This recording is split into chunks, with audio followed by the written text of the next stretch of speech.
There is a fifth dimension. A dimension of sound. Damn it, Frank! We tell him to be quiet. I spilled my hot cup of Uranus again. A dimension of sight. Hey, Arch. I'm gonna sock you in the puss. A dimension of mind. Nan Adams, is that you?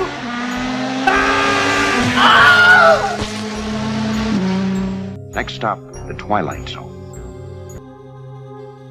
What's going on, everyone? Welcome to the Fifth Dimension of Twilight Zone podcast. I am your host, Nick, as always, as they like to remind me every week. I used to say my full name, but I realized that, I might have stalkers that I don't know about, so we'll see what happens there.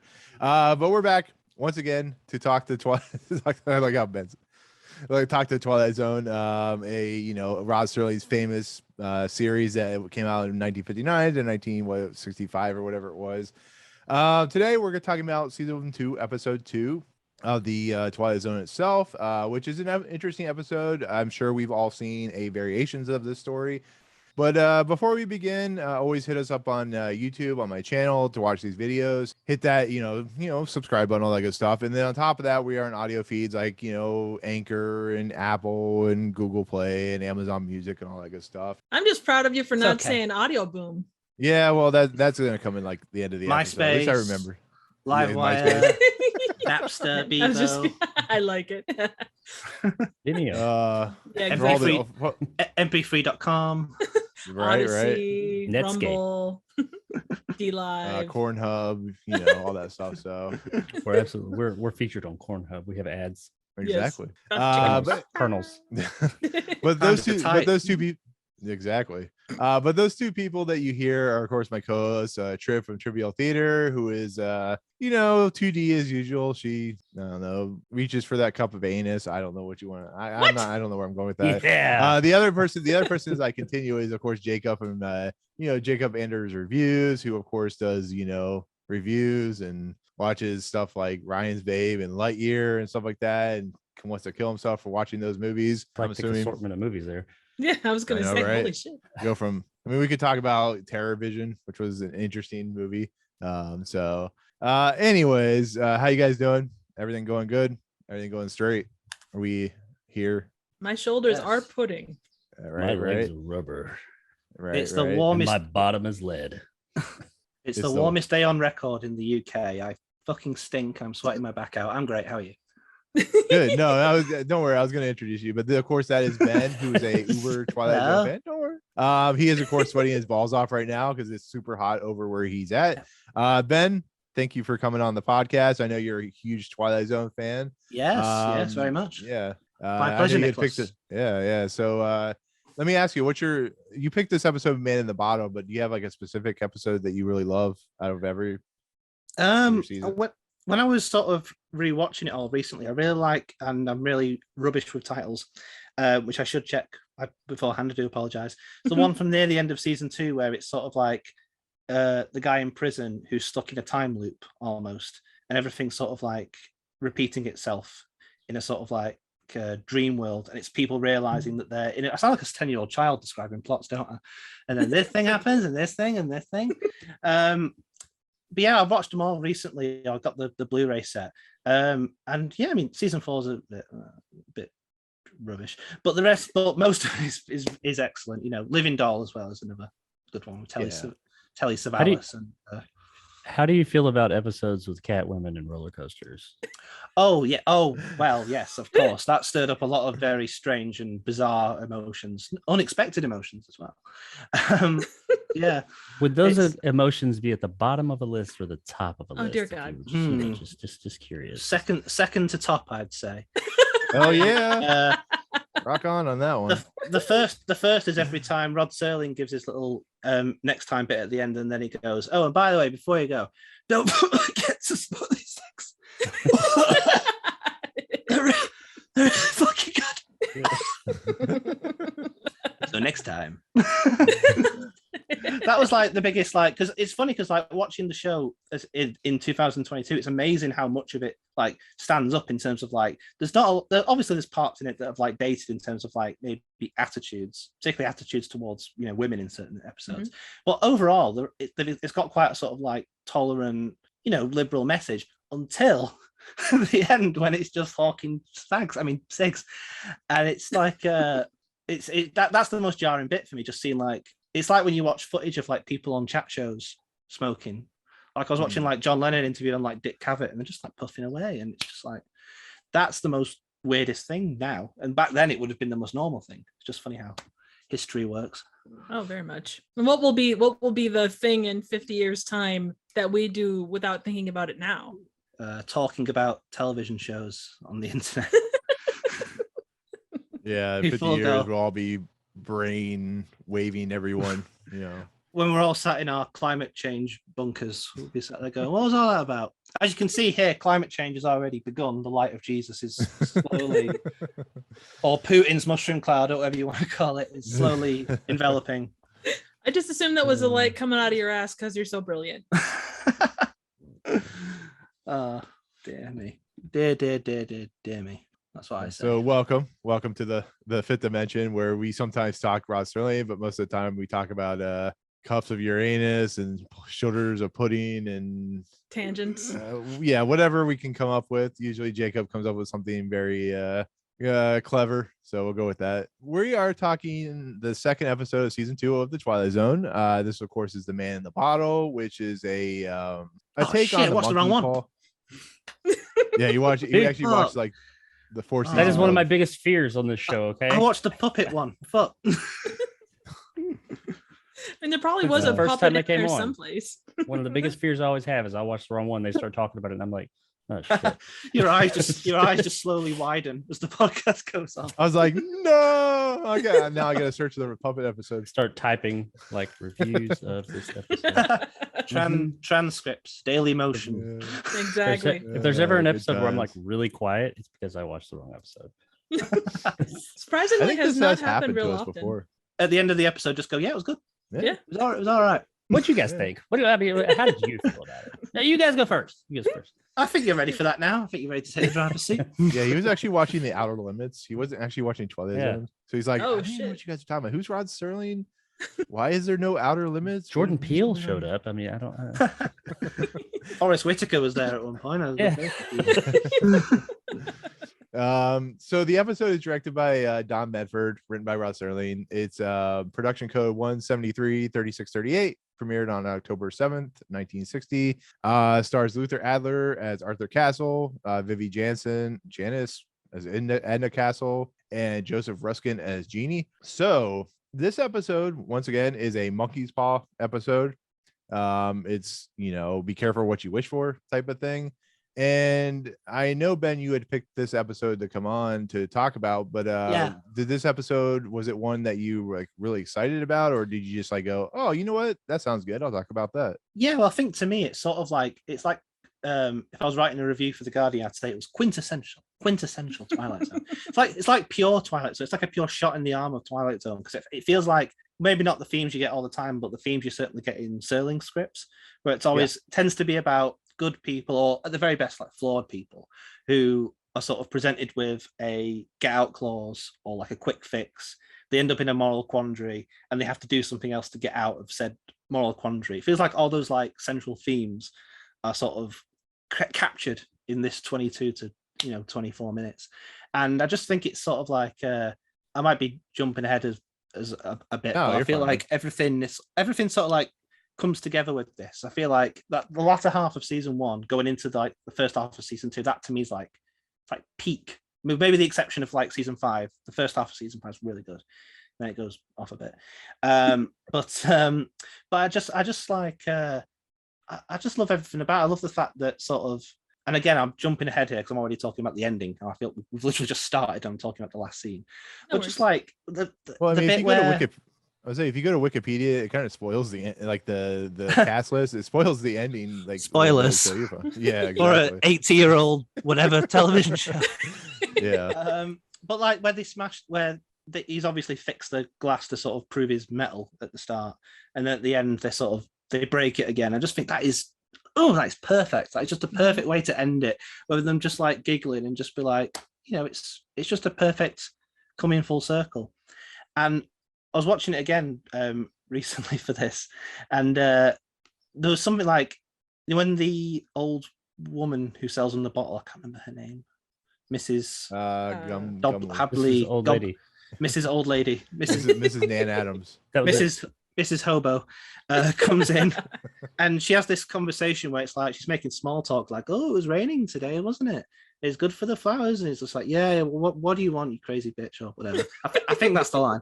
And it's Exactly. it struck me at first as just like filler or small talk, but it sort of like sums up the themes of the episode. Sort of like, oh yeah, rain's bad, but it's good for the flowers, so it's necessary. It might seem bad, but it's necessary, which kind of sums up what the castles are going through. They've lost everything essentially, and they're broke and poor, and they're probably going to go out of business. But you know, it's necessary because it'll lead to nicer things in life. I just think it's nice. This episode is basically America in 2022. Inflation, can't afford anything, have to like pray for a genie, he'll come along and give you bad wishes, that type of thing. You know, it's good I think time. that's what Trump ran on, didn't he? I was gonna say. Yeah. Now I know I usually ask you two if you've, it's been a while since I know Jacob, you've seen this episode, but do you guys remember? You remember the story being a monkey's paw episode? I mean, that's here or there, but do you guys remember this story at all? Do you remember seeing this episode? Or is this one of those, that kind of, oh, I remember that episode, that type of thing? I remember this episode. It's like the later second half I had kind of forgotten like how it laid out. But yeah, it's one that appears on a lot of marathons, and yeah, mostly familiar with it. When I started watching, I wasn't familiar with it when I was walking into it. I mean, the title seemed familiar, but like once I started watching the episode, I was like, I remember watching this, but I didn't remember what it was about. Once we got into the whole genie thing, though, I was like, okay, yeah, I know where this is going. I couldn't remember specifically like where it ended up going. I thought that was great, but whenever you have like a genie in a bottle situation and all that, it's probably, especially with Twilight, it's going to end up being a monkey's paw type of situation. Yeah. There's a great one in, I think in the 4th season, where it's another genie situation, and they just they completely undercut it. Sort of like the guy rubs the lamp or the bottle or whatever, and it's just like this sort of wheezy used car salesman smoking, like, yeah, I'm the genie, what do you want? I just thought that was just like, because obviously in this one you've got the genie being very sort of arch and hello, Mr. Castle, you can have 4 wishes, and then later on by the end of the run they're just like, yeah, genie wishes. They go, oh, bye. I did enjoy this version of the genie. I'm sad though that they didn't show any belly button. Speaking of genie, all belly buttons aside, maybe it was just me, and maybe I'm only this particular character scarred me as a child. But every time I saw this genie, he looked like a slightly younger version of the old man in Poltergeist 2. And I think it's the teeth. He reminds me of the giant from Twin Peaks. He's got that sort of slope to his head. I'm sorry, Joseph Ruskin. He's probably not alive now, but I'm sorry I criticized your head. Very nice head. Very he reminds me of. He reminds me of the. We're always about good head here, as Fifth Dimension. That's right. He reminds me of the guy turning into a corpse in Last Crusade. So I mean, yeah, that could go with that too. Oh. I got a lot of Ben. I got a lot of Ben Kingsley off of him. Like, oh yeah. Like not specific Ben Kingsley, just generally Ben Kingsley. Is it a rule that if you become a genie or a vampire, that you have to become arch? So you have to sort of like, you have to talk like this. Hello, do. Why can't they just talk like people? Because like Will Smith, like normal common folk from the salt of the earth. Yeah, because they come from a bygone era, which is more classy than the lot of us ruffians. More refined. Yes, a 1,000-year-old creature who also smokes for some reason. Can you imagine a 1,000-year-old genie with a Jersey accent? Hey, what do you want? I'm walking. You could have a 1,000-year-old genie. It sounds like Shaquille O'Neal. I'm granting wishes here. I nearly want, you bastard. Wait, I just kind of went into like a New England accent. I nearly did a Jersey accent, then I thought I'm in the presence of 3 Americans, maybe. Best idea. They're both from the South, and I'm from the Midwest, so you know. I mean, I live in Florida, so you can say whatever you want, and I'll probably just like go. Somebody from Jersey is watching this right now, like, bunch of fucking idiots. What are these guys talking about? Sorry, Kevin Smith. Yeah, he's the only person I know from Jersey. I mean, you could go like northern Wisconsin accent, like, "Hey, dear, you would you like some hot dish? You know, dear, don't you know? Oh, I you want to see that genie. You'd like a wish there now. Oh, yeah, you better be Francis careful McDormand. what you wish That's the for." Coen Brothers version. Francis McDormand is a genie. Hey That'd there. be amazing. Yeah. You thought you only get about 3 wishes, but you're getting 4. Oh, don't you know? You sure about that there?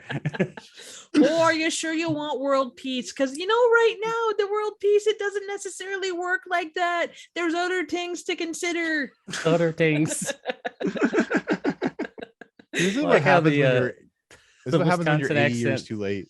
If you just Rod tweak it a Serling little would've bit, eaten it's this an up. Irish accent. There's other things there.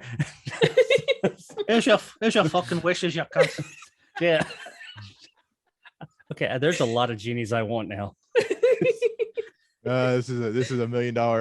He didn't even property sing. in the He didn't making. even sing any show tunes in the voice of Robin Williams, which loses a mark from the episode for me personally. Oh no, agreed. Yeah. Mhm, mhm, mhm. Well, it was So a this little dropped bit. down. It was a Dropped bit. down quite a few points. Still above for Chance to Dream, but Oh Jesus. quite a few points. So getting into this episode, what do you guys? Okay, so we're introduced to Arthur Castle and his wife Edna Castle. What do you guys think of the shop? Like they're having trouble like everyone else even today. This is why this movie is so contemporary or this episode, because their bills are stacking up. Everybody in today's society's bills are stacking up. But what do you guys think of like the shop? What do you guys think of like how this episode kind of plays into like the oddities of this world? Like, what do you guys think? It's overall? a good set. It's a good setting for a Twilight Zone Yeah. episode because it's full of old things, creepy things, but things that, and also things that probably looked sort of contemporary-ish when it was first transmitted, but then they look super old and super weird now. Watching it in Absolutely. 2022, but yeah, I mean it's nicer than any pawn shop I've ever been in. It's considering that they're down on their luck and broke, it's very well maintained. Just Yeah. broken glass pane aside. I mean, nowadays they just go on like porn. What's that show? Pawn brokers, pawn shop, Pawn Stars. pawn Yeah. stars. Yeah, they just go on that and be like, Mr. and Mrs. Castle have. All I could think was it reminded me so much of the pawn shop from Garbage Pail Kids. Oh God. Did oh my God. All that was missing Holy was shit. all that was missing was the garbage can of like weird green ooze that was sitting up in a really Garbage like can with a precarious place. Plank of wood on top of it. Exactly. This is what's keeping Uh, interdimensional beings here. This fucking plywood I bet and the diver helmet. with a weight on top of it. I bet the ghost of Rod Serling would find that such a compliment when you were watching his television. You evoked the Garbage Pail Kids movie. Oh, absolutely. That's exactly what I was going for. Yes. he That was was the the guy mise en that scène all along. he was the guy Figured it that out. created a running commentary about Nan Adams trying to kill people. So I mean, Garbage Pail Kids is like right up there. So That bitch is Agreed. psycho. She has not made an appearance in season 2 as of yet that we know of. But Exactly. Hey, she's always hey. she's looming in the background at all times. Right now, she's kind of like on a Okay. hiatus. So we're like, she's gone. We're safe, and she's just gonna come in and take somebody out any minute. we've talked Like the about this, Babadook. Jacob. Exactly. We talked about this, Jacob. She's changed. She's doing things differently. She's causing chaos now. Now she is an old woman who gives a wine bottle to a man for $1 and allows him to basically almost ruin his life and turn into a certain dictator in a certain war. And I mean, she's Nan Adams. I'm sorry. I He have gives a her hard money time later on, which is- subscribing to this. It's Nan kind of Adams like- must be behind the wheel of a car. I think she's gotten a little bit more stealthy now. So she traded in the 1956 Plymouth or whatever she was driving around.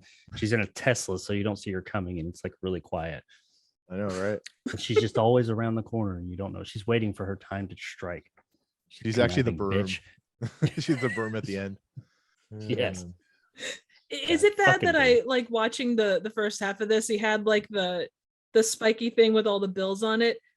From a horror movie perspective, my brain went to, well, he's just gonna like plop his head down on that spike. Hey, That's wanna how it see was a going to nice start, shark? was it? Exactly.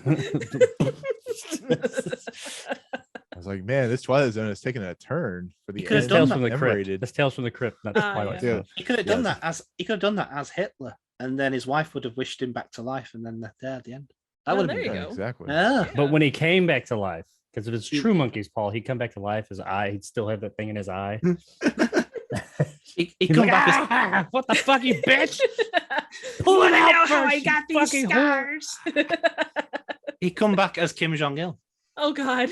another leader who can't be voted out of office and is all powerful and is That would be the Dead. 2022 version. yeah. I have thoughts on that, by the way, when we get to that point, but that's another thing for down the road a bit. So Well, let me ask you guys this question. So this episode is basically about two individuals who are broke, like pretty much all of us are right now. They have bills stacking up. Basically what happens is the old lady sells the bottle for $1 because she needs $1 to eat, because food was actually cheap back then. And they basically he drops the bottle and the genie comes out, and it's pretty quick to move. There really isn't a lot of like mucking around or whatever, but do you Monkey guys- pawing around. exactly monkey pawing around, that's right. yes. Good night.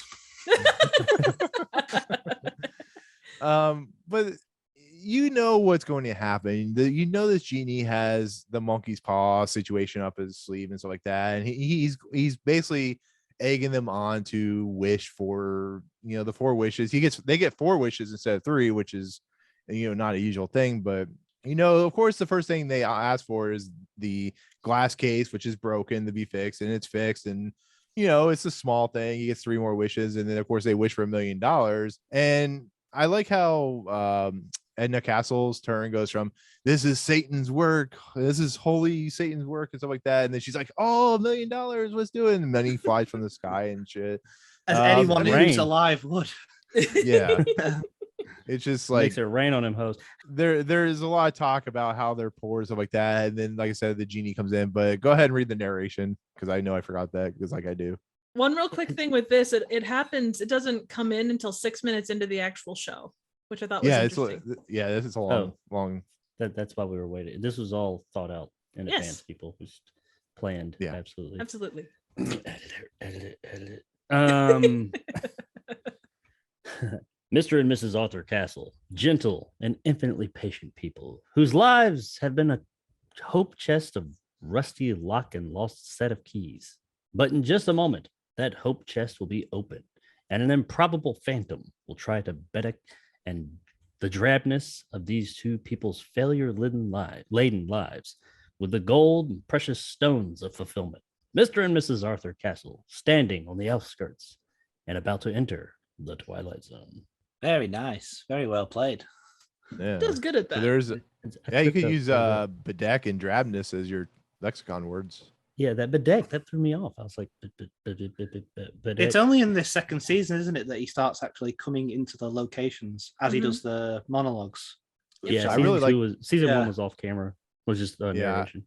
Yeah. I really like how he does it. You like see the people in the background, and he comes into focus like on the side, because most of the time they'll like do the like quick zoom over to Rod Serling talking, but here Yeah. he's like, you know what? I'm just gonna walk in with my cigarette and start talking. Fuck these Like- people because they're poor.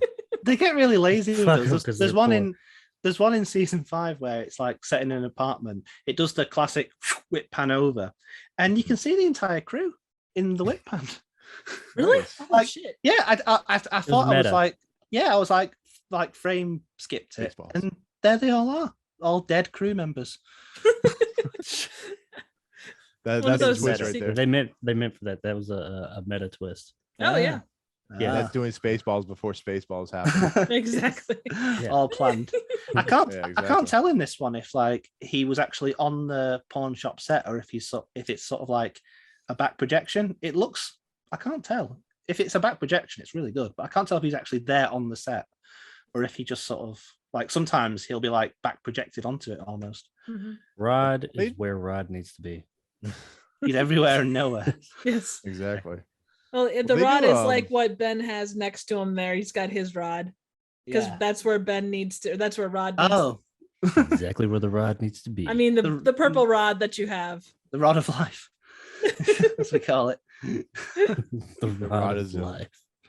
You got the vibrating rod there too, so exactly. But We also they have a dildo. yeah. that too.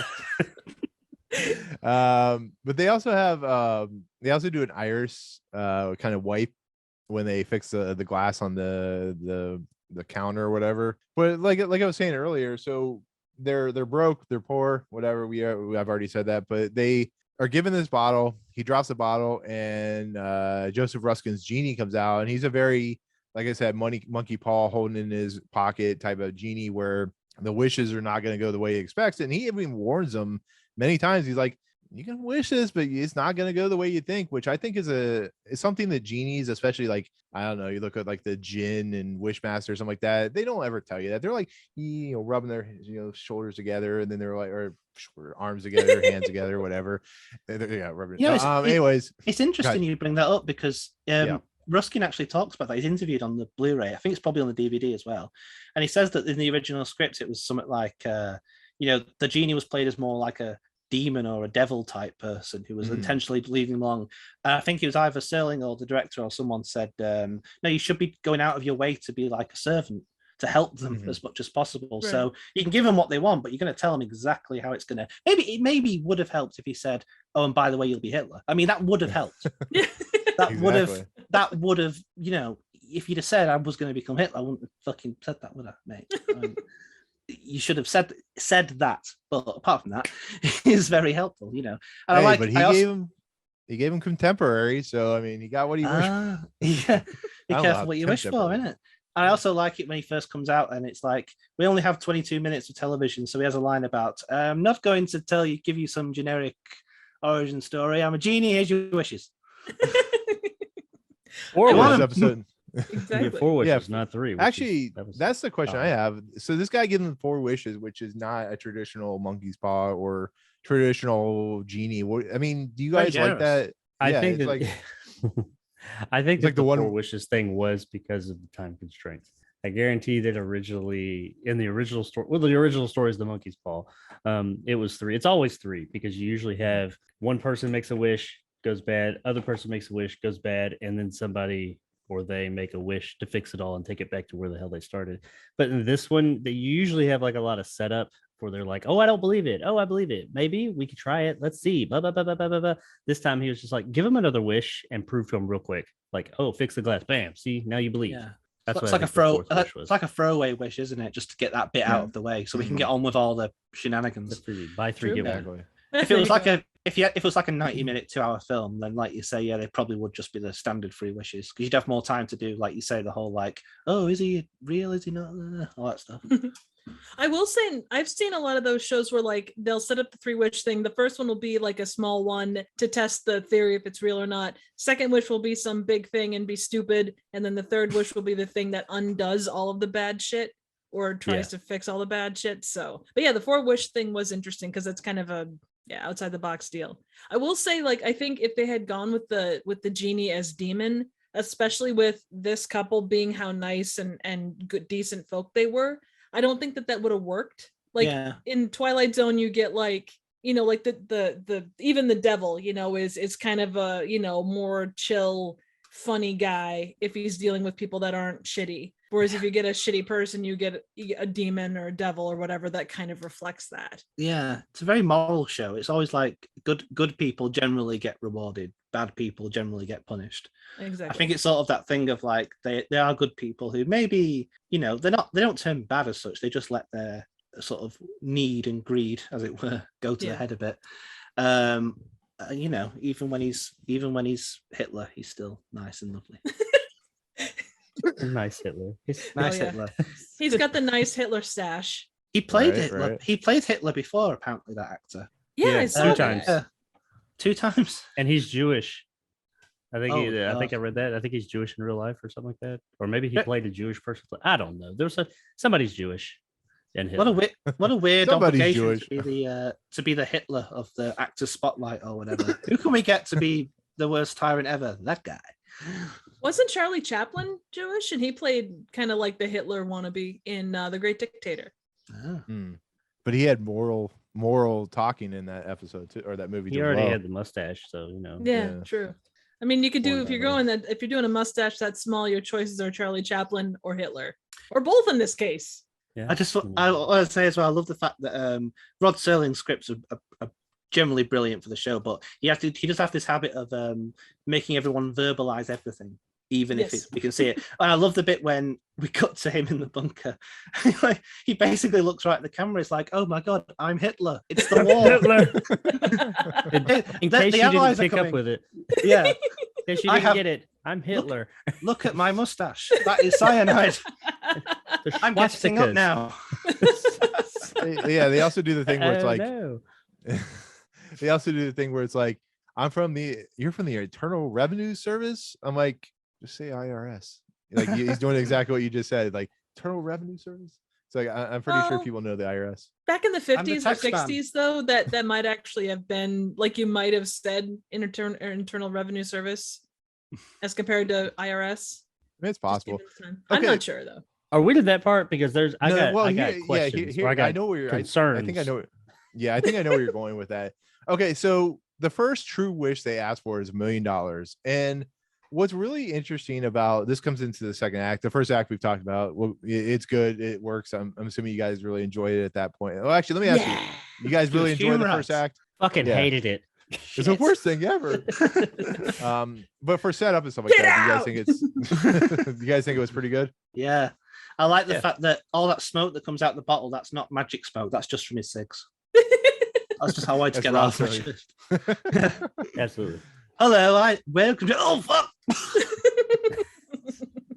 I wish to did- have my cancer cured. But you're the genie. You grant wishes. You can't have wishes for yourself. I did also like where every time there was a wish, he'd light up, like he'd flick the lighter, and it would light. No, Triv, that's just how often they smoked back then. That is true. That is true. It's 2:00. It's time for cigs. Exactly. Right. Cameras rolling or not, it does not matter.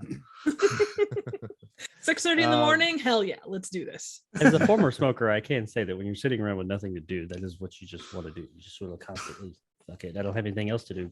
Yes, very much so. But that leads into, of course, you're gonna the first wish. You're of course 99.9999% of people are going to ask for some form of money. Apparently, they are the Dr. Evil of money wishers because they want $1 million or whatever. And what's really cool about that segment is they get the money. We know there's a thing to this, and they start giving the money to the people. Like, that's cool. That makes them human. I mean, it's a humanistic approach to this series. Yeah, it shows that they're not sort of driven totally. Oh, sorry, it just shows that they're not totally driven by like greed or power, or he's driven by power later. But that thing of like, there's the excitement of, as anyone would be, oh shit, $1 million. But their first thought isn't let's just spunk it all on a mansion. Their first thought before they do anything with themselves is let's give it to all our homeless friends, which is It's it has got a bit of a wonderful life sort of kick. It does. Yeah. That's the vibe I got too. Yeah, very wonderful. But the- life. Be happy with what you got. Right, Yeah. exactly. The question though is, what percentage bracket are these guys living in? They have to give 95 fucking percent. Yeah, Tax of the rate. $1 million. There's no way in hell they're giving 95% to anybody. They're the biggest idiots, or they're just like, or it's just like the biggest trick in the book for them. But I'm like, damn. Also, Go ahead. Sorry, go on. I was just gonna say, when the IRS guy walked, as soon as he walks in, we all know, oh, okay, here's that gotcha moment, that monkey's paw thing. And I figured he was gonna take a lot, but Jesus, god damn, he comes up, he's like, he says, oh, it's this much, 600,000. I was like, dang, that's a lot. That's like 60%. And then he ends up at like $950,000. I was like, fucking hell. What kind of tax bracket are they in? We've got to fight the commies, man. Percent. Jesus. I mean, I think I like that. I'd take that money that they had and just go to another country. We need that money to get the commies, damn it. That's That's what I thought as well. That's why we were in a recession back then. Because they're taking everybody's fucking money. The tax man's not really doing his job either, because part of the job of the Inland Revenue, IRS or whatever, is to sort of find out like the origin of funds. At no point does he ask him, where did you suddenly get $1 million? He just comes to get nobody. It's Nobody still gives a raining shit from the where it all came ceiling. from. Which yeah. that kind of makes sense because I was kind of like, nobody's curious as to where all this money, $1 million back then, God knows how much that is now.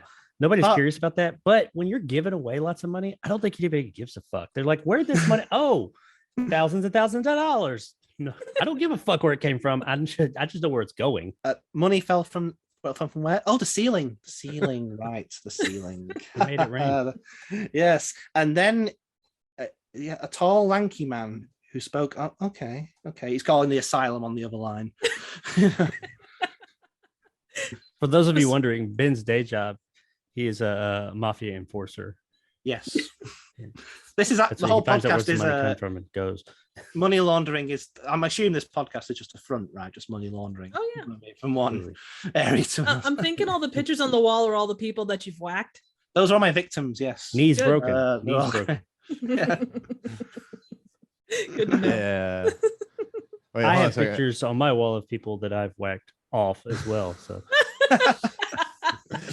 The money situation doesn't go well for Arthur and Edna, so they've decided to make another wish, and it's after much wheeling and dealing, and like, you know, it's like that episode of The Simpsons, if you watch it, where Homer is like doing the monkey paw thing. He's like, I want turkey on rye, not the bread's dry, not, add mustard, add tomato.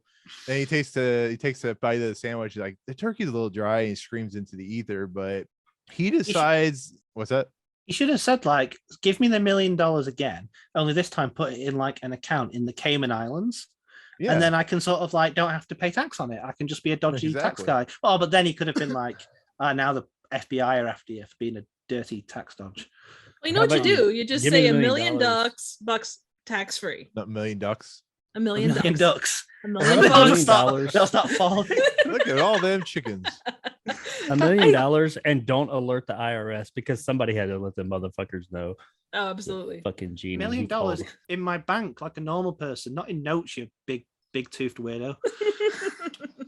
I want $1 million in unmarked bills, tax free. You That was You made- legally acquired. you made us bankrupt. You turned me into a Hitler, and our shop fucking stinks because of all the cigs. It says no smoking. You cunt.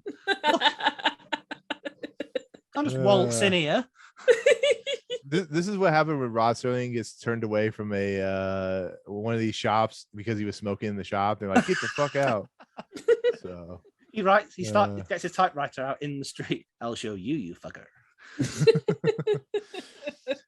but he starts making all these conditions about what he wants to do, and the conditions are like, I want a current leadership, blah blah blah blah blah. He goes on and on and on, and his wife gets more and more hot as he goes along as well. She's like, oh yeah, let's do that, that's exciting. And I love She's got a bad boy complex. Yeah. Definitely. exactly, it's all hidden underneath.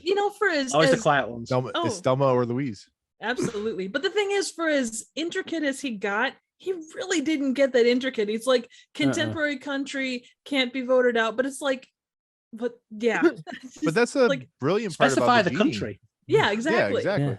Yeah. But that's the foreign brilliant part country. about the genie. The genie's like, he's like, oh, no one, no condition. He's like, there's always conditions. I've warned you, so just to make you aware, you're going to have some kind of problem with this wish. But I mean, he did wish for unlimited power.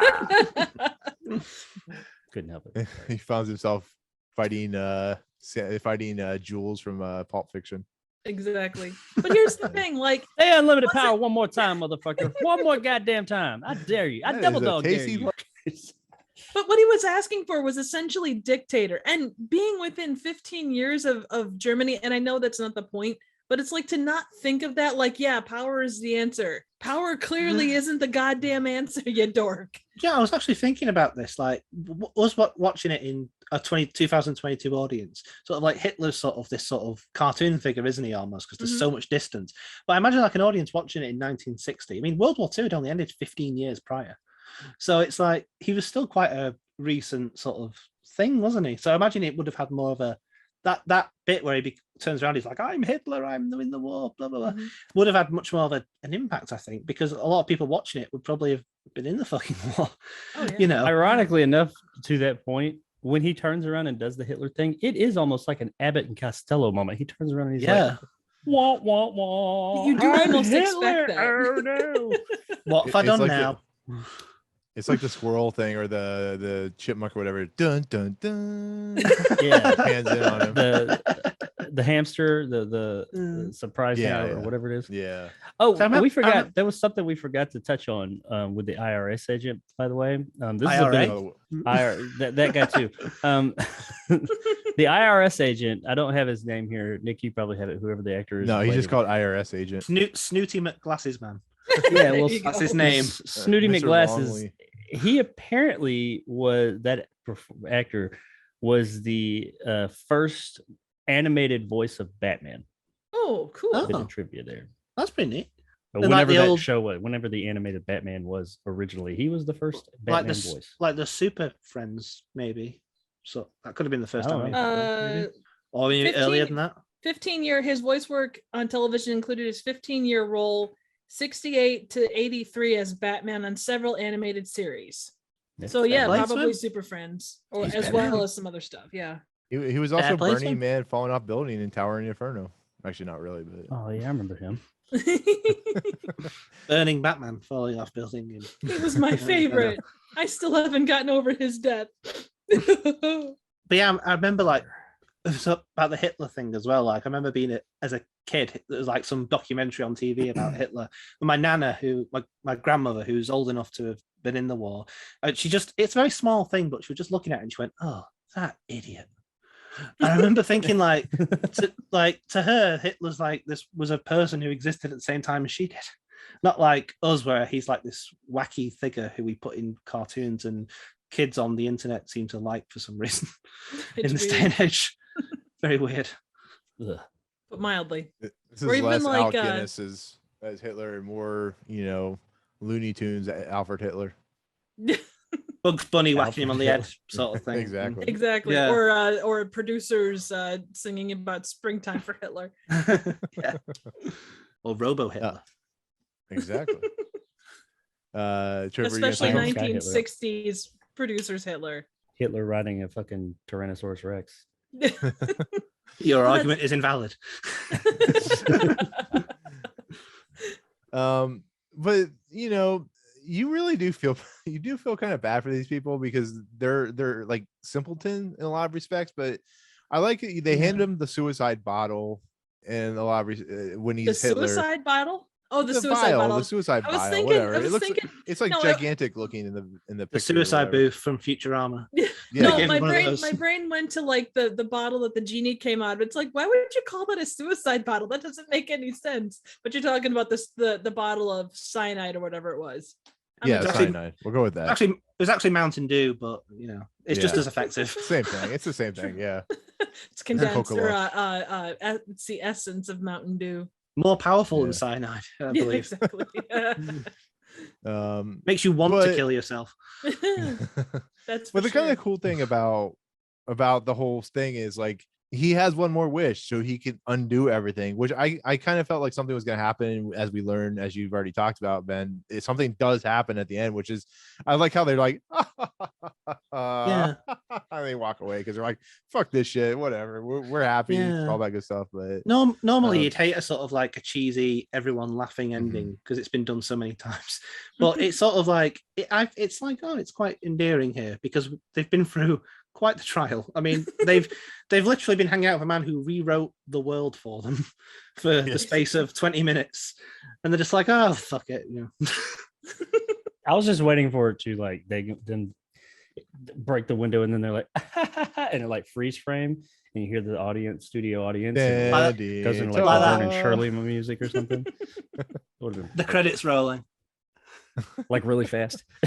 and They're their like, eyes are actually following the credits. They're like, Oh, they carry on laughing and they just smash every single pane of glass in the building.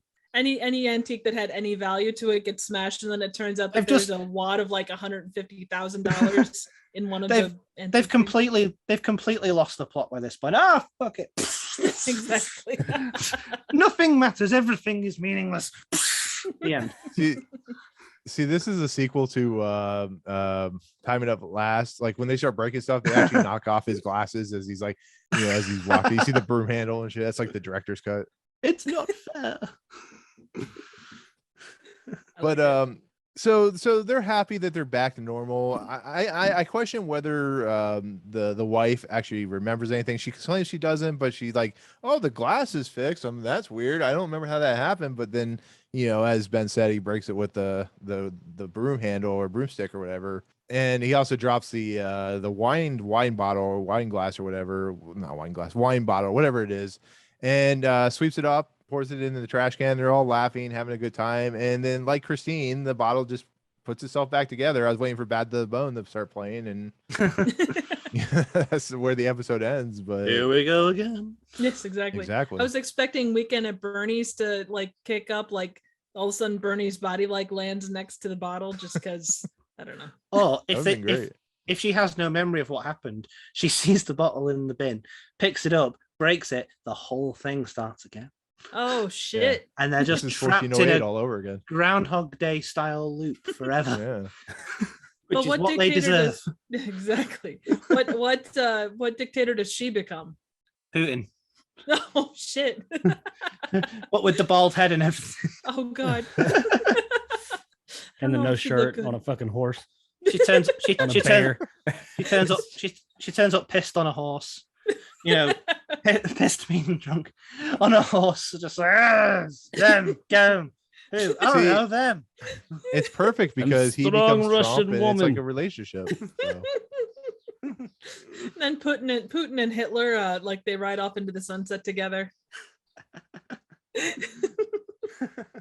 Email Putin. Putin. He's listening. Don't worry. I got a knock on my door. We can build this thing together. Credits rolling. Come, little Hitler baby. Nothing's Go off gonna into stop sunset us now. He sticks Hitler in his front pocket, and he's like, "Okay, let's go." I show you how to be strong Russian man. Exactly. It's baby Hitler. Exactly. Puts him in like a Moby over his shoulders or something. Hitler. No, Only if I'm right. Tiny Hitler. Wow, we really covered quite a few subjects today. Tiny. I know, right? I'm crushing your skull. Yeah. I mean, I wasn't planning on seeing another man's penis today, but I'm glad I did. You never know what you're going to run into on the fifth dimension. You can always guarantee that's going to happen if you get in a Zoom call with me. I came home from an 8-hour shift, sweating my absolute bollocks out, wearing a black shirt. What a great idea that was. And thinking, what I need to see today. Here for you, man. And you just learned what the Twilight Zone is really about. You're welcome.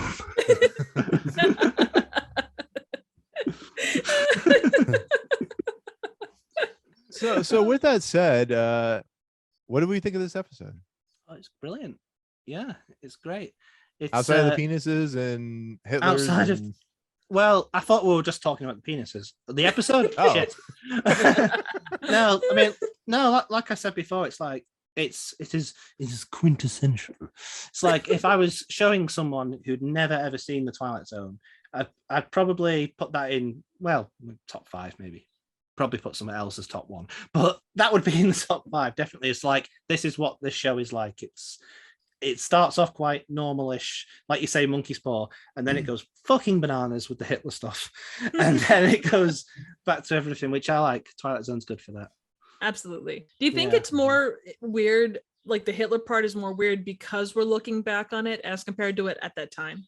I guess, I mean, but like I said, there's no indication watching the episode that that's going to happen. So even watching it then, it would have been like, what the fuck's happening now? Because like you were saying about the monkey paw origins, you expect them to do the whole wishing for millions thing. That's the sort of expected trope. I don't know how expected it was to sort of be like, oh, we're going to turn you into this actual contemporary evil figure. Like if you're watching something now and it's like, oh no, I'm Donald Trump. I'm in the White House. The rioters are coming. That's what the Jordan Peele one would do, guarantee. Him or Putin. Why are my hands orange? No! My hair's coming. Oh, that's not my hair. Why is this a regular Coke? Oh, man. What about you two? What do you guys think? What do you guys think of the episode? I agree. I think it is very quintessential. it's one of those things where I watched it this morning and I've kind of like been thinking about it all day. There's parts of it where I kind of, things do balance out in the end, and I think that's what it ultimately comes down to. Is like with the money thing, it comes back to they have $5 left after the IRS kind of comes through. They kind of come out evenly. You know, the thing is cracked, it gets repaired, and then it gets cracked again by something that they do. So, you know, the universe kind of balances itself in the grand scheme. For this couple, some of the stuff that happens, you kind of go, you know, there's such a good couple. Did they deserve to have this happen? But I think, you know, there's still that bringing them back around to remind them that, you know what, life isn't easy. We still have all these bills, but we can make it. Our attitude has changed. Yeah, I really enjoyed it. I thought, like Ben said, you just don't see that in it. You know something's going to happen. And obviously, you know, every single thing they wish for, it's going to go wrong. It's going to go bad. I think the overall narrative of the story is nothing like groundbreaking. It's, you know, you wish for the things you think you want and or need, and you find out in the end what you really need is just each other and happiness and all that, and be happy with what you got. That's nothing new, but the way that they get there, the road, the trip or whatever they say, that's what's good. And I did think that Hitler thing in the end, that was great. And I mean, you're not going to hear me say the words Hitler and great at any time in a sentence or ever good. But anyway, I thought that was really good. I mean, the money thing, yeah, that's everybody. It's always money. The first wish is always money. And yeah, which is weird because you think like the money, you get money to buy shit. So why don't they just wish for the shit? Like wish for the nice house and wish for the but who am I to talk? That's why I'm not an expert at getting wishes. And me myself, I would wish for a constant revenue income of some sort. You'd wish I would 20 rental properties. That video on a loop forever. Playing your house. You just want a sequel to Ryan's Babe. That's all you wanted as a wish. Oh God. That too. Only Or if I could wish Red for Sonja infinite too. wishes. You know, everyone always... I liked where where it went, and that what you didn't see that coming. I thought that was a great. Yeah, that was a great place for him to go with it. And even though they did kind of, I think that maybe they played it for a little bit of not laughs, but slightly goofy because it was so soon after the war. It's tongue in cheek, isn't it?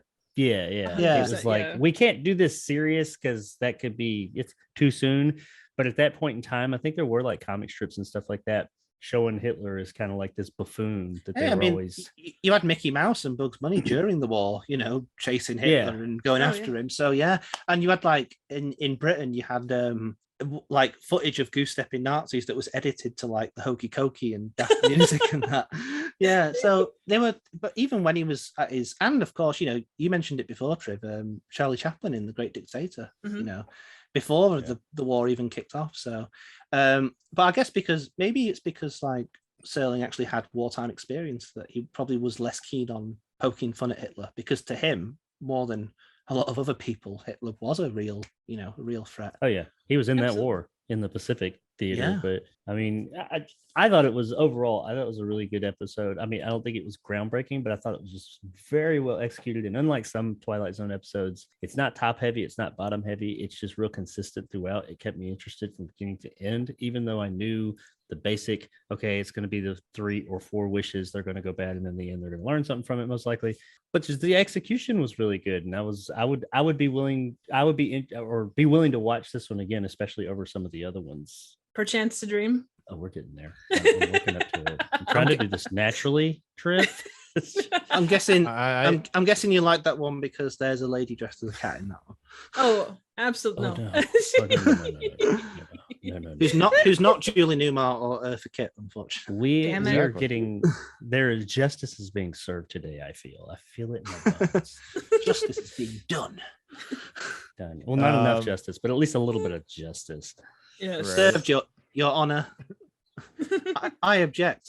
I don't know court slang. It's all right. Approach the bench. That means something, right? Yes. So I think they walk. I don't know. In the Amber Heard Johnny Depp trial, they like kept doing that. Objections. Approach the Your Honor, may we approach? If the glove don't fit, you must acquit. Move to recess. We're going outside to play on the slide. Yay! No. Here's how I look at this episode. As Ben referenced earlier when we first started talking. Did you just call him a has-been? Yes, Well, it's true. reference. You know, it's not Yeah. wrong. Has been, because he's a has been. He's 100% allowed back on the pot. No, this I will get my episode mafia friends on you just to let you know. I'm the only has been here, buddy. Back off. If this continues, my friends in the mafia will be coming after you. You'll be on the wall. Oh shit! Hey, Well, bring it on. you'll be turned into Hitler. You'll be I'll up there turn with this into the Sting. You'll be up there with Sailor Sapphire or whatever she's called. Oh no!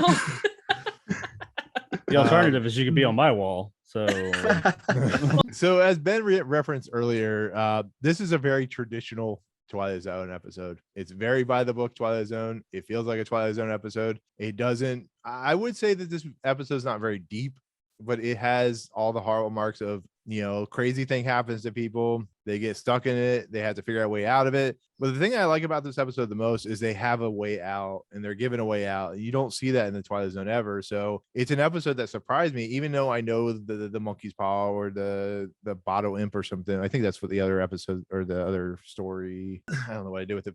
It has a good ending. It makes you feel good at the end. It makes you realize that you as a person may want all this stuff, but sometimes what you have in front of you is the best thing for you, whether good or bad. You know, you may have bills like I do that I can't pay for, or you may be a mafioso, or you may want cups of pudding and shoulders, or whatever Triv does on our weekends. I don't know, but yeah, many it's things.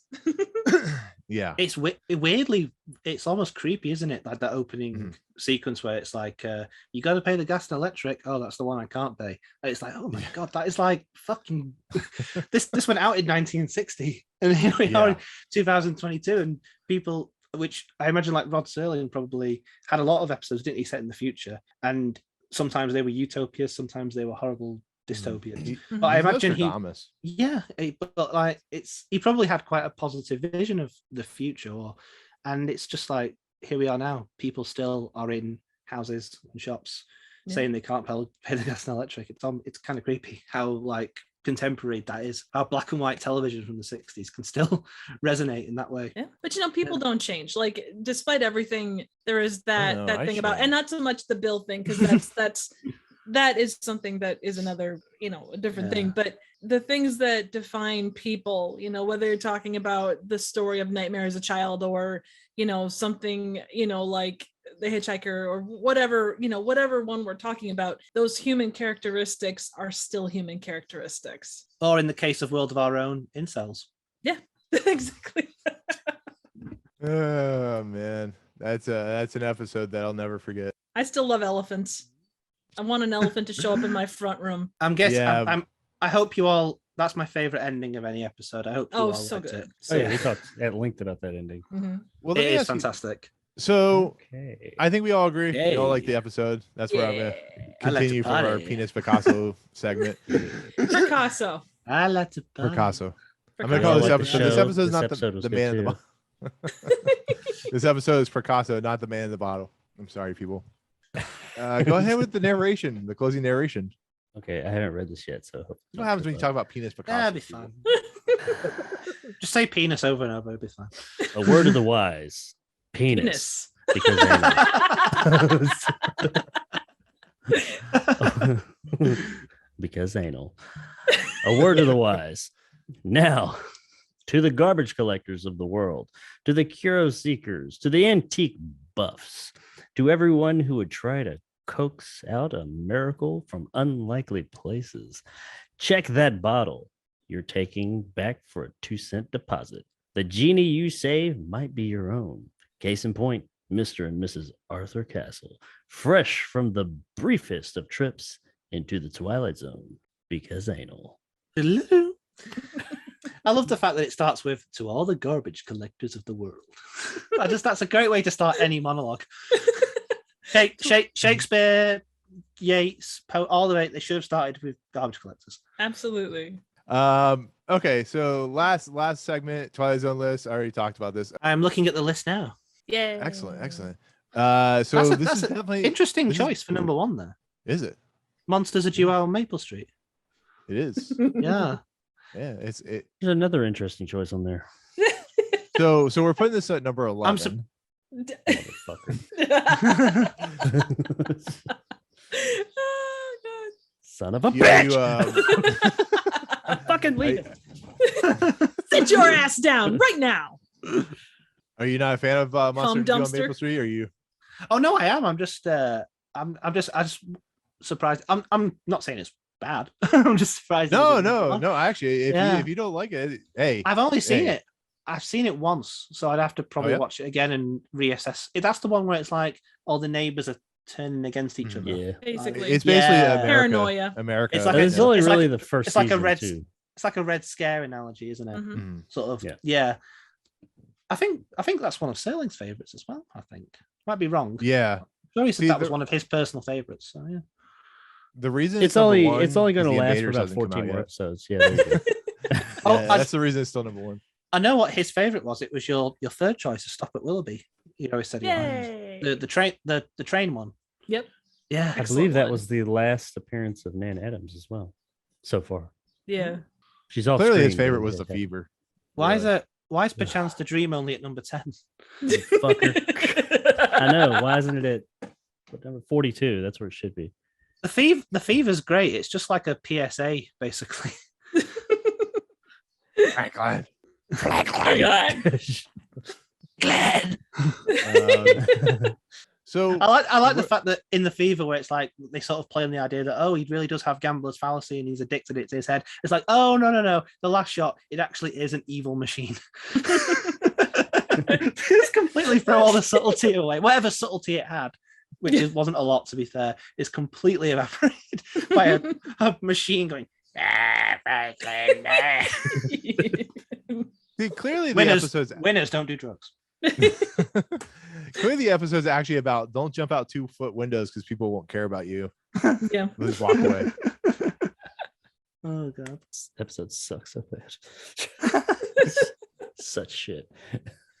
Okay, so I used to work with gambling addicts, and I can tell you now, if it were from the bottom of my heart, slot machines are really evil and sentient. So I can believe it. yes, I had they to are. go in every day, and they're just surrounded. They were like Daleks. It was just Oh shit. oh, They Avoid even sound like Vegas. Daleks. must be Thursday. Franklin. Do the ones Franklin!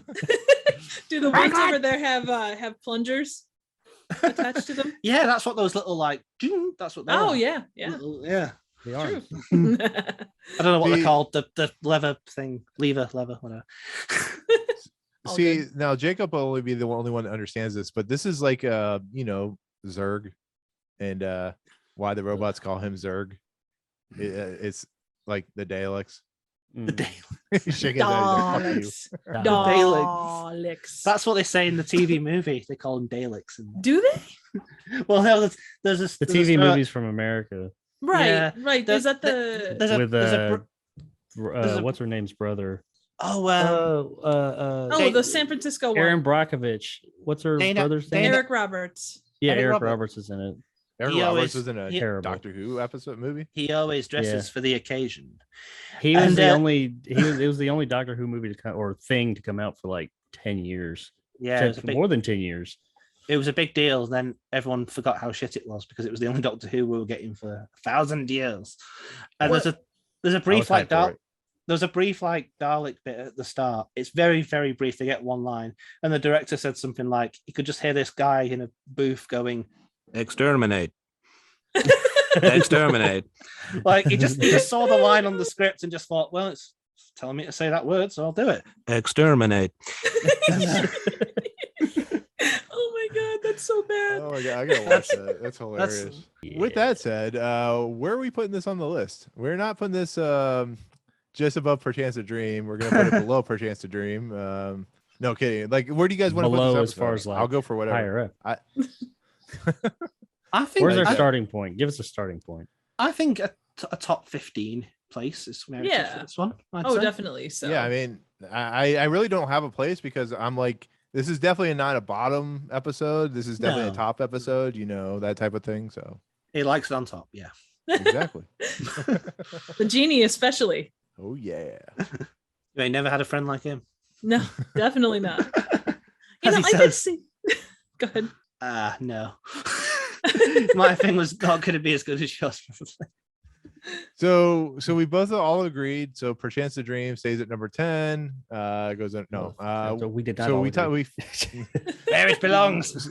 So we agree this is a top 15 episode, but where in the top 15? Is this better than? Somewhere between Hitchhiker? 1 and 15. Thank you, Captain Obvious. Thank you. You're welcome. What But about no. I reckon maybe, because I reckon I don't think it's as good as Time Enough at Last, but I reckon it's better than One for the Angels. So maybe make it number 8. I could go with that. Time Enough at Last. That's the Burgess Meredith reading. Mm-hmm. Oh no, I lost my hands. Yep. Um, That would have made it better. I hate it when that happens. Happens black- often. I've seen Black and White. What's happening there? yeah, Oh, don't I'm worry, you'll be cool with black and white writing either there. way. So I actually like this one more. Than I'm going to Time sound Enough like at an Last. idiot now, aren't I? oh, actually, no, that one part will be in color when you say that, and I'll just be like, no, really, you were in black and white. I promise. It's like Schindler's List. Yeah, there you go. Yeah. Oh shit, Jacob, you go with number 8. You have I know you're good with number 8 because you know how that will turn things out, but Yeah, I'm good with anything above 9 or 10. I think it should tie for number 10. Can you do ties? No. No, we Are cannot. they allowed? 9.99999. The referee says ties not allowed. Sorry. I Damn like it. this one a little bit more than Time Enough at Last, but I'm cool with it being under Time Enough at Last. Yeah, I mean, this is an episode I didn't expect to be in the top 10, but as we talked about it and having Ben come on the show, I think is perfect because it's a Twilight Zone episode. The resident man in the bottle expert, apparently. Yeah, exactly. Exactly. That's what I did my degree in. Yay. Very esoteric. It was going to actually- be in the top 10 either way, Nick. Just know this. Oh, please. Oh, it could have been a please. terrible Please, episode. child. It was going to be in the top 10. Don't do that again, please. What? Use that accent. It was kind of shitty. Damn. Whoa. Okay. You're She got cancelled. super serious. She's like, don't do that again. You Shitty friend ass piece are- of shit fucking accent, you motherfucker. You are cancelled. I didn't take it that far. I mean, She did it. Hard. That's how I heard it. People are going to start typing really fast and breathing really heavy as they're typing. So with that said, new number 8 is The Man in the Bottle. Number 1 is The Monsters Are Due on Maple Street. Number 38 is Still the Fever. For Chance to Thank Dream. God. Oh, So is that with not how that this said, works? is that how it works? We've changed the way we do things. With that said, the next episode is Nervous Man in a $4 Room, which is directed by Douglas Hayes and stars Which Joe is what Mantel. which is What's what that? I am right now. That episode, it's a description of this right now. Nervous man in a I know. I room. see. It's an apt Ben description. is scared. Mm. Penis. Picasso. hot. It's hot. Heart. I'm in a room. It's hot. Gonna put on Picasso and get even hotter. Yeah, exactly. Interesting enough, Jerry Goldsmith comes back to do the original score for that episode, so that's cool. Nice. And it was produced under a $5,000 budget, which is interesting. So Well, if you're in a there was- $4 there was- room, I mean, I totally forgot about. There was another bit of trivia for this episode. A little late, I know, but apparently in the Hitler scenes, the swastika that was on the flag was reversed for some reason. It was backwards, but the swastika on his arm was the right way. ah, Is there According to- something? Because I know that like the swastika wasn't invented by the Nazis, was it? It was an Indian No, symbol. yeah, it Was actually that- means a good thing originally. I guess that's what I've heard. Yeah, so you go to India and you see they've still got it on like stuff, which is a bit weird. They've got it on like bottles and necklaces and things. It's a bit disturbing until you realize. They probably get Whoa. away from like that whole red and black color motif, though. You know, eagles hope and all so, yeah. that. it's Well, actually a red swastika with a black background. Well, it's in Yeah. black and white, so it doesn't matter. Yeah. Different. Well, this one was backwards. Just FYI, the trivia section noted that the flag was backwards. The one on his arm was the right way. I don't know what semblance that is, but it's a thing. Good to know. Knowing is half the battle. Da da da da. G.I. So- G.I. Joe. all right. So with that said, that is gonna be our take on The Man in the Bottle, which is season 2, episode 2. Ben, thank you Yes. for coming on. You're You welcome. are more wealth of knowledge than either three of us combined when it comes to the Ah. Twilight Zone and everything in general. So that's awesome. You gave us a lot of good Ah. insight, but Too much But not pressure. penis painting. well, no, not that. No, we have. It's like the news. We have different experts in different fields So it's like Mr. Anders, penis expert, has joined us today. Ooh, not just penis painting, it's penis Well- expert. Yes. well, you have to look at it this way. I'm gonna talk like David Attenborough. I don't know why I don't know why I gave you that voice. It just felt right somehow. It's okay. On the subject of penises. Prince Charles is here, and he's going to talk about willies at length. Get it? For Get him. Did yourself a Prince Albert? have you heard the story about Prince Charles and Prince Albert and the Spice Girls? Stephen Fry tells this story on another podcast where he was at some royal event and Prince Charles was there and the Spice Girls were there because it was like the 97, like the height of their fame. And Prince Charles is going, oh yes, hello, how do you do? This is Melly, this is Melody, this is Melody. And they go, so was your grandfather Prince Albert? And he goes, my great grandfather was Prince Albert. Yes. They go, is it called the Prince Albert because he used to wear one? He goes, well, he wore coats, jackets, trousers, boots. Stephen Fry had to tell him what a Prince Albert was. Oh my God. It's an item of intimate male apparel. And Prince Charles was just, oh, goodness, why would someone think of this? Why wouldn't they? Exactly. What I Good like to do stuff. on podcasts is I like to plagiarize anecdotes from other podcasts. No, that's okay. You get your money's worth. That's our whole podcast. Basically, yeah. Feel free to use Picasso wherever you like. Oh, jeez. I will, don't you worry. It's already bookmarked. Nice. But with that said, it's been awesome. We'll have you on another episode, I'm sure, talking more Thank you. Picassos and Prince Alberts and how Very hot as kind of fuck you. it is and stuff. So Yes, hopefully it'll be cooler that day. yeah, Absolutely. exactly. But with that said, Triv from Trivial Theater, who is the 2D amalgamation of everyone's life, where can they find your content if they want to reach out and 2D touch you? Well, if you want to find my variation on a Picasso, you can stop over at my YouTube channel, Trivial Theater. I'm coming up on doing a piece, or I can't speak. I got a penis in my mouth piece? apparently. All right. You can stop Ooh, by Picasso. my channel. You can stop by my channel, and my latest piece that should be out by the time this drops is Leprechaun in the Hood, which is a collab that's coming up, which is top tier classic entertainment on the level of Picasso. You can also Away find... raps.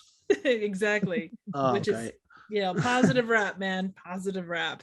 You can also find me on Twitter at Trivial Theater. Jacob, if they want to Yes. learn how to Picasso their paintings with penises, and they want to find out on your channel of OnlyFans, where can they find that at? Oh, well, you can find me on the Twitters at Red Neville too, but I don't really do a lot of that. Just go to YouTube, Jacob Aders Reviews. That's where I put stuff and I do things. There's stuff and things there. And at the time of this uploading, you'll find some great content that I just released about some great stuff, some great subject matter. You should definitely check that out. It's awesome. So specific. And yeah, I know it's great. And my penis painting channel is coming soon. Is it now? Yes, absolutely. I'm really looking forward to that, and I'm going to share a lot of tutorials on penis painting and ball dipping and how to keep Write that down. the paint out of the dick hole, specifically the urethra. Dick hole. Dick hole. That's DICK. HHO. Yeah, there you go. Dick hole. Not Dick Hole. Dick Hole. Right. Dick hole. Holy. Writing it on my hand. That's the best place for it. So later on, when you grab, it's just right there for you. I Just can put the look at my oh, hand there and it is. go, There it is. It's right there. and I can go, today was good. I learned something today. Yeah. Happy Keep Friday. paint out of the dick hole. A little bit. Would you like me to there. stop you, Jacob? Huh? No. I mean, No. that was good. Keep That was it. Would you like to stop I know me? you one mean, time you told me, like, if I keep ranting, stop me. I'm like, Well, that's just me talking in general, but yeah, sure. I'm Go already ahead. Somebody editing take the it away. whole. I'm already editing the whole supercut. Every time you say hole, it's just that hole. Oh. Dickhole. I will keep speaking. What's your favorite band starring Courtney Love? Oh. Dickhole. What's your favorite Shia LaBeouf film? Holes. Holes. It's like a sequel. It's plural. It's like Aliens, but with holes. What's your favorite expression? Who's your favorite star of Mandy? Nicolas Cage. Oh, that's good. That's good. I like you went way around to get that one. I like it. That's a nice Stretch. Hey, it works. all the way around to get that one like that. I mean, you can go Dick Hole ass. Or Dick Hole ass. Ridiculous. Who's your favorite Star Wars Ridiculous. character? Obi-Wan Kenobi. Holy All right, so let me finish this. Okay. Anyway, you can reach me at Movie Emporium, wherever my Twitter account is, as well as YouTube on Movie Emporium. That's where like I said, podcast is held, as well as on Anchor and what is it, AT&T and whatever. Yeah, Audio Boom and iTunes and stuff like that. I joke, Carrier but Pigeon. Exactly, Carrier Pigeon.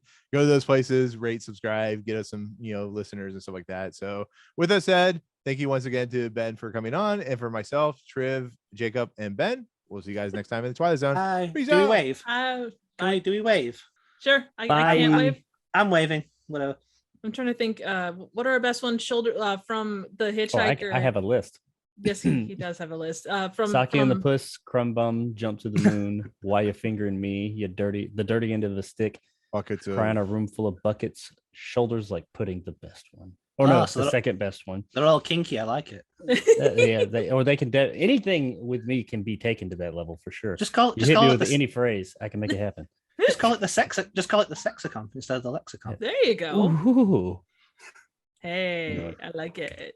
And with that said, what's going on, everyone? Welcome to the Twilight. God damn it. No, I fucked up. Nick, as always. Right. Yes, exactly. Yes. Right. What's going on? Nice and deep.